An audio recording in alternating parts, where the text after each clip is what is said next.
So, you've mixed your music in Dolby Atmos. You've created this amazing, next-level listening experience. Awesome. But now for the tricky part. How do you actually get it out there for people to hear? Choosing the right distributor can feel like you're trying to solve a puzzle. With all these different fees and features, well, in this explainer, we're going to give you the cheat codes. Let's get right into it. All right, here's our game plan. First, we'll talk about the massive opportunity Atmos gives you. Then, we'll wade through all the distributor options out there, put the big names head-to-head, and see what other artists are saying. We'll wrap it all up with some clear recommendations for you, and then take a quick look at what's coming next in immersive audio. So, first things first, why even bother with Dolby Atmos? Is it just some fancy tech gimmick for audio nerds? Nope! For independent artists, this is a real, tangible opportunity to cut through the noise and actually earn more. Let me just throw this out there. What if you could get a pay raise? Not for writing a new hit song, but just by changing the format you deliver your music in. I know, it sounds a little too good to be true, but with spatial audio, it's actually happening. And there it is. That's the number. Apple Music is literally offering up to a 10% royalty bonus for tracks delivered in spatial audio, which is just their brand name for Dolby Atmos. For an indie artist, that's not just pocket change. That's a huge deal that goes straight to your bottom line. And let's cut through the tech speak here. Forget all the complicated jargon for a minute.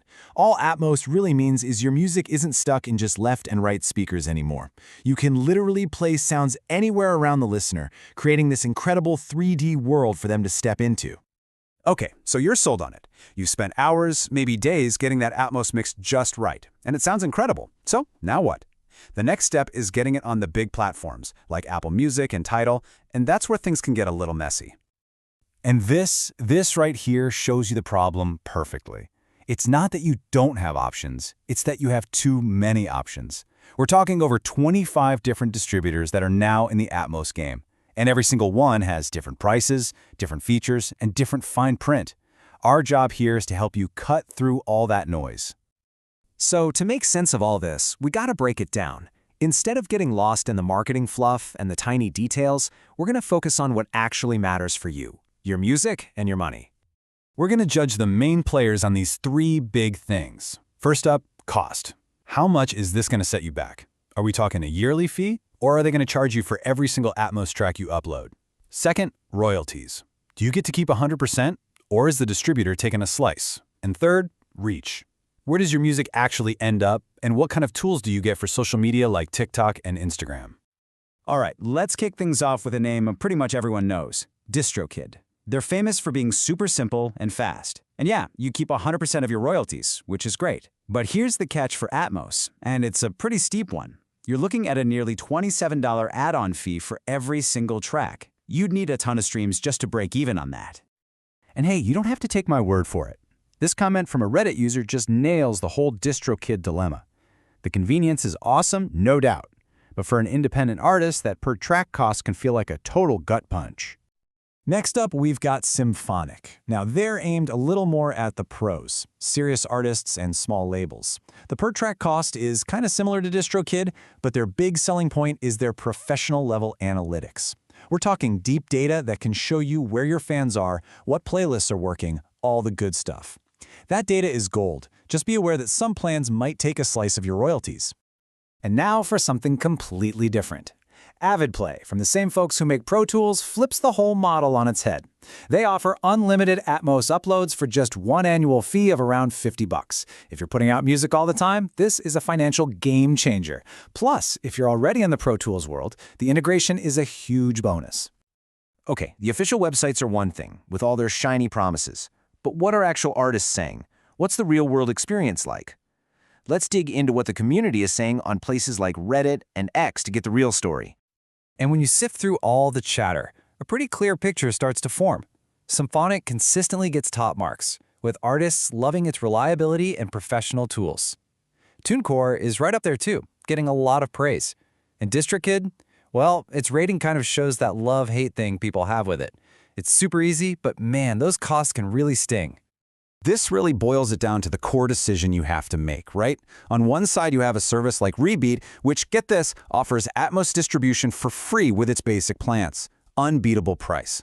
On the other, you've got Symphonic, which costs more but gives you these powerful tools to grow your career. It's the classic showdown. Save money now or invest in tools for later.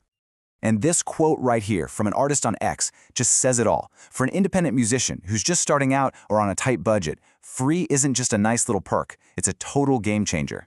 It makes this amazing immersive technology accessible to everyone. Okay, we've looked at the options, we've compared the big players, and we've heard from the community. But what does all of this mean for you? Let's get right to it and figure out what your best move is based on who you are as an artist. Here it is, broken down nice and simple. If you're watching every penny, Rebeat is your go-to. Their free Atmos option is a no-brainer. If you're cranking out tracks left and right, AvidPlay's unlimited plan is going to save you a ton of cash in the long run. For those running a small label or who are really data-driven, Symphonic's tools are absolutely worth the price. And finally, if your main goal is blowing up on social media, you should check out United Masters or Ditto for their tools built specifically for TikTok and Instagram. And finally, let's just zoom out for a second and look at the bigger picture. Dolby Atmos is the king of the castle right now, no question. But the tech world never stands still, does it? It's always a good idea to keep an eye on what's just around the corner. And get this, there's a new challenger on the horizon called Eclipse Audio. It's backed by giants like Google and Samsung, and it's planned to be an open-source alternative to Dolby. The most important part for you? It's free for creators, no licensing fees. So while Dolby is the standard today, Eclipse, which is slated to launch in 2025, wants to be the free, open alternative for everybody. And this isn't just some tech nerd curiosity. This has real-world financial impact. By cutting out Dolby's licensing fees, Eclipse could make it way cheaper to distribute immersive music. We're talking a potential 20 to 30% drop in costs across the board. That's huge for breaking down even more barriers for artists. And that leaves us with this final question to think about.